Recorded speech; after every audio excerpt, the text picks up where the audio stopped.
Now to an update on a story we brought you last night on a recent carjacking. I was able to retrieve the car today at a cost of $397. Victim we aren't identifying says he was victimized twice, once when his car was stolen and then again when he had to pay hundreds of dollars to get it back. The victim said yesterday that he anticipated a big bill to get his car back from a towing lot, and he was right. A city leader reached out to us following that story, saying victims should not have that additional burden. Erica Ferrando has that update. Obviously, the car was smoked in. This carjacking victim is cleaning out his car.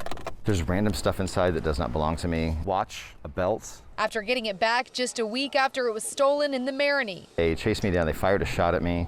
We first shared this victim's story Monday, where he explained that he was sitting in his car when he was approached by armed men, shot at, chased, and beaten to the ground before his car was stolen. And I'm mostly healing from the physical wounds. I just, my ribs are probably the worst. He says he was informed Saturday by NOPD that his car was located and taken to a private towing company called KP Towing in New Orleans East. They knew the car was involved in a crime, so why it was taken to a private tow yard is anybody's guess. And to get it back, he had to pay just under $400 in cash. I could recoup the $397, I suppose, through my insurance, but I have to pay a deductible up front.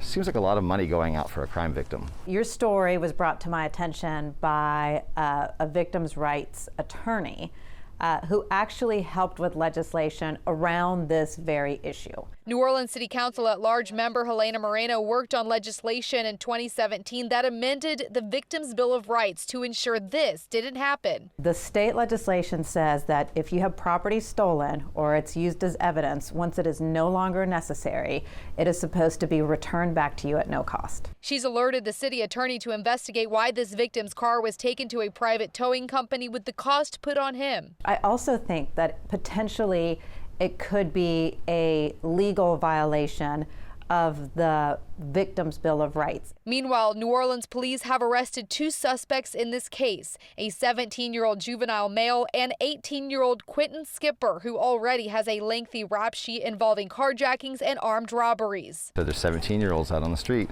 and it seems like it's just a revolving door. They get in, they get out. And he's hoping for solutions to prevent others from falling victim to crimes and any burden that follows. Erica Ferrando, Eyewitness News. Carjacking isn't the only violent crime in which Quentin Skipper is a suspect. Detectives have arrested him for 3 other car thefts, including one on January 7th when he allegedly stole a car with a 5-year-old in the back seat. He was charged with kidnapping and auto theft in that Mid-City case. The child, fortunately, was later recovered unharmed. Also, just about 18 hours after the Marigny carjacking, Skipper allegedly carjacked another person in the Broadmoor neighborhood. All of these crimes took place while Skipper was free on bond after his arrest in November for being in possession of another stolen car.